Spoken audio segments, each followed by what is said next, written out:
başlamış, el an devam ediyor ve Sağlık Bakanlığı gezici sağlık ekipleriyle büyük bir sağlık taraması gerçekleştirmiştir. Bugün itibariyle yeni açılan Doğu Afrika'nın en büyük hastanesiyle Somali halkına hizmet etmeye başlamıştır. Çok büyük bir hastane. İnşallah devamı gelecek. Ve eğitim faaliyetleriyle bugün Türkiye'de 4000'e yakın Somali öğrenci burslu şekilde okutulmaktadır ve bunlar inşallah geleceğin Somali'sini ihya edecekler inşallah, kuracaklardır. Değerli kardeşlerim,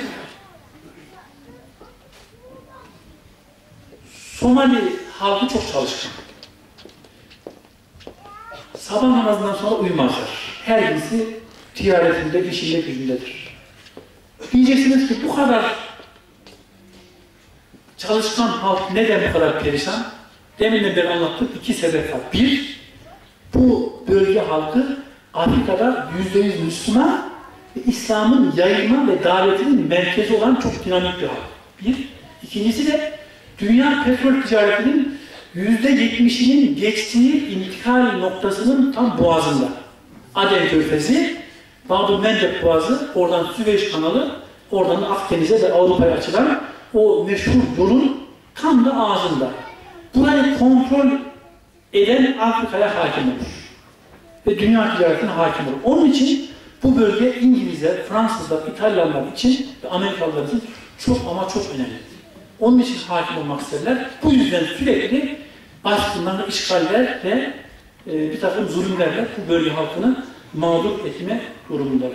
Kardeşlerim, Somali halkı çok ahlaklı daha. Hırsızlık yok. Zina yok. Kumar yok. İçki mümkün değil yok. Çantanızı yolun ortasına bırakın, 2 saat sonra aynı yerde bulursunuz. İçinde ne olup olmadığı önemli değil. O kadar emin bir bölge.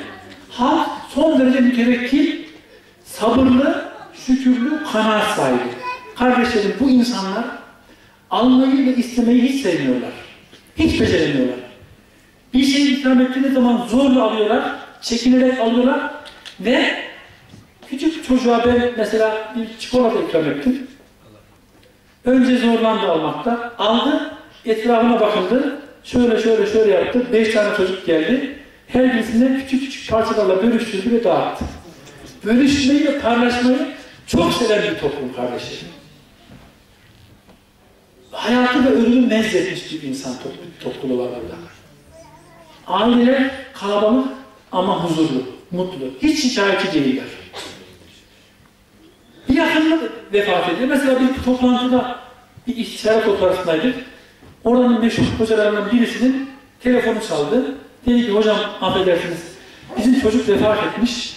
Müsaade ederseniz ben gideyim, defnedeyim, tekrar kaldığımız yerden devam ederiz dedi. Yani hiç muzdarip değil. Sorduk, neden böyle rahatsınız falan deyince, hocam dedi, bunda bir şey yok. Yakında buluşacağız dedi yani. Yakında buluşacağız, küçük bir ayrılık dedi. Yani bakınız, isyan ve şikayet yok. Bir de ben demin şeyden bahsetmiştim, yani İslam nasıl yayılmış bölgeye falan diye. Bu insanlar bölge halkının, Afrika halkının diline, gönül frekansına girmeyi başarmışlar.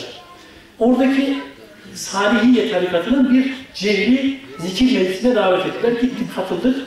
Kol kola girip hareketli, dans eder gibi zikir yapıyor. Ama kadın erkek ayrı tabii, farklı.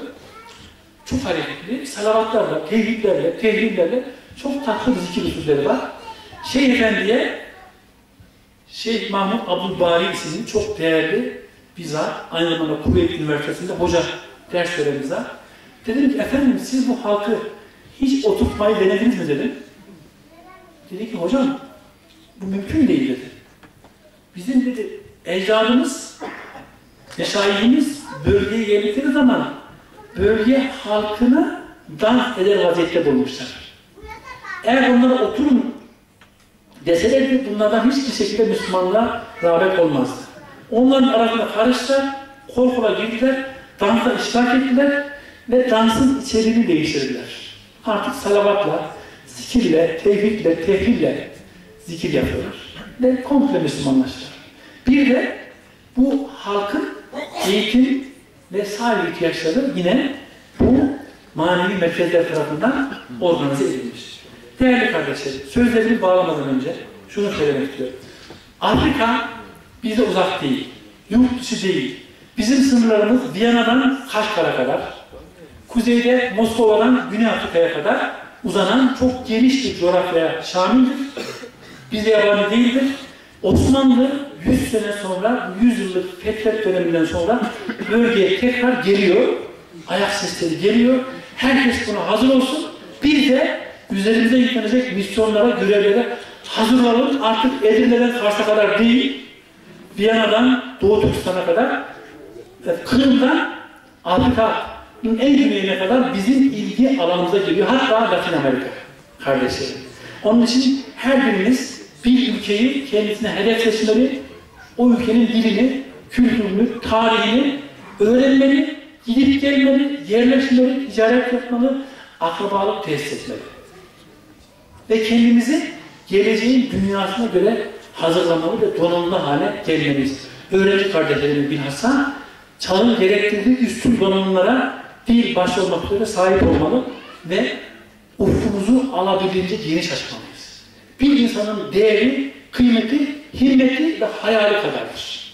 Allah Teala Hazretleri cümlemizi bu kardeşlerimizle gönül gönüle, el ele, göz göze, dil dize olmayı, onlarla bir vücudun organları gibi olma bilinciyle bütünleşmeyi lütfeylesin inşallah. Sözlerime son vermeden evvel eğer soracağınız birkaç soru varsa onları alabiliriz. Buyurun efendim. Galiba yok gibi. Buyurun.